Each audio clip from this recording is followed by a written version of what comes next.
Hello friend, welcome back to our channel Rajib dot Ranjita. কেমন আছো তোমরা সবাই? আশা করছি ভালো আছো। তো আমিও ভালো আছি। তো তোমরা তো থাম্বনেল আর টাইটেল দেখে বুঝতেই পেরেছো কিসের ভিডিও নিয়ে এসেছি। হ্যাঁ, ভিডিওটা এডিট করতে একটু টাইম লেগেছে, শরীর ভালো ছিল না, তার জন্যই। তো সকাল সকাল দেখো রেডি হয়ে যাচ্ছি মন্দিরে। তো আমাদের বিবাহবার্ষিকী উপলক্ষে প্রত্যেক বছর মন্দিরে যাই। তো এবছর আবার মিস করব কেন, তো এবছর যাচ্ছি মন্দিরে।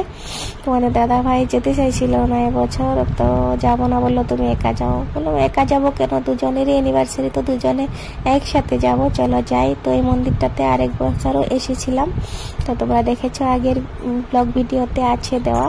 তো ভোলে বাবা মন্দির, আর কদিন পরে শ্রাবণ মাস আসবে, তার জন্য দেখো মন্দিরটা খুব পরিষ্কার করে রেখেছে। তো যাই হোক, এখন তো বর্তমানে তো শ্রাবণ মাসই চলছে।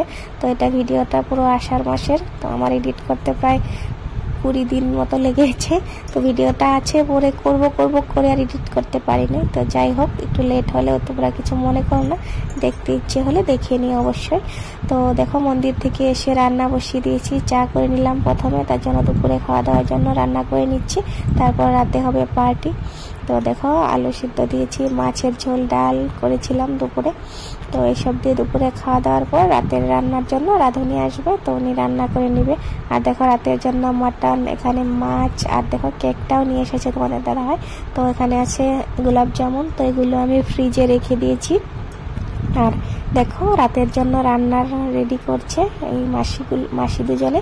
তো আমি একটু ভিডিও করে নিচ্ছি। আর দেখো ফাইনালি রান্না কমপ্লিট। তো এগুলো আমি একটু ভিডিও করব বলে দেখাতে বললাম।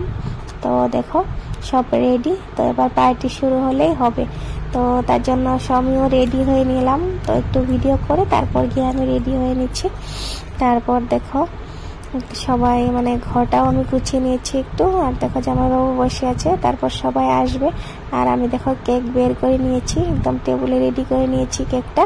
আর কেকটা তোমাদের দাদা ভাই এনেছে, আমি আনিনি। তো দেখো শুধু অ্যানিভার্সারি লিখেছে, আমাদের রাজীব রঞ্জিতা নামটাই লেখে নেই কেকে। আর এই দেখো সবাই চলে এসেছে, এবার কেকটা কাটা হবে। আর বাবু তো পুরো এক্সাইটেড, ওই কেকটা কাটবে। যে কোনো বার্থডে হোক, অনুষ্ঠান হোক, কেক দেখলেই ওর বার্থডে, তো ওই কাটতে চায় কেকটা। তো ও বসে আছে আগে। তো ওকে গিফট দিচ্ছে না বলে ও বলছিল আমার গিফট কোথায়, আমার তো হ্যাপি বার্থডে আজকে। তো যাই হোক, ফাইনালি দেখো কেকটা কেটে নিলাম। আর বাবুকে ছাড়া এটাও সম্পূর্ণ। বাবু হওয়ার পর থেকে বাবুকে নিয়েই কেকটা কাটি। তো প্রথমে বাবুকেই খাইয়ে দিলাম। আর আমি যে শাড়িটা পরেছি এটা তোমাদের দাদা ভাই আমাকে গিফট করেছে অ্যানিভার্সারি উপলক্ষে। আর আমি কিন্তু কিছুই দিইনি তোমাদের দাদা ভাইকে, তো আমারটা বাকি রইল, পরে দিব বলে।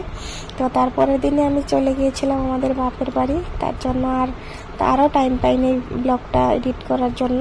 তো যাই হোক, সবাইকে দেখো কেক খাইয়ে দিচ্ছি। আর ওইদিকে তো রান্না বাড়ি হয়েই আছে, তো তারপর সবাইকে খেতে দেওয়া হবে। আর দেখো সবাই মিলে আমাকে প্রচুর গিফট করেছে, প্রচুর। তো যাই হোক, সবাই এসেছে, অনেক ভালো লেগেছে। সবাইকে অনেক অনেক ধন্যবাদ এসে আমার সাথে পার্টি সেলিব্রেশন করার জন্য। আর সাথে আমার ক্যামেরাম্যানকেও অনেক অনেক ধন্যবাদ সব কিছু সুন্দরভাবে ভিডিও করে দেওয়ার জন্য। তো কেক খাওয়াখাওয়ি তো অনেক হলো, সবাই মিলে অনেক এনজয় করলাম। তো তারপর দেখো আশীর্বাদের পর্ব। তারপর মা প্রথমে আশীর্বাদ করে নেবে, তারপর সবাই একে একে আশীর্বাদ করবে। তো এই ভিডিওটির পর আরও একটা ভিডিও দেব আমি, তো সেটা দেখার জন্য সবাই তৈরি থেকো। তো সেই ভিডিওটাও এডিট করা বাকি আছে, তারপর এডিট করে তারপর তোমরা দেখতে পাবে। তো দেখো মা আশীর্বাদ করে নিচ্ছে, মাকে প্রণাম করে নেব। তো যাই হোক, এই ভিডিওটা আজকের মতো এই পর্যন্তই। আবার দেখা হচ্ছে তোমাদের সাথে পরে একটা অন্য ভিডিওতে। ভালো থেকো সবাই, সুস্থ থেকো। দেখো খাওয়া দাওয়ার পর্বে চলে যাব, তারপর আবার দেখা হচ্ছে পরে। Bye bye. আর দেখো এই ক্যামেরাটা আমাদের ফটোটাকে জামাইবাবু কি সুন্দরভাবে জুম করে দিল। টাটা, বাই বাই, আবার দেখা হচ্ছে পরে।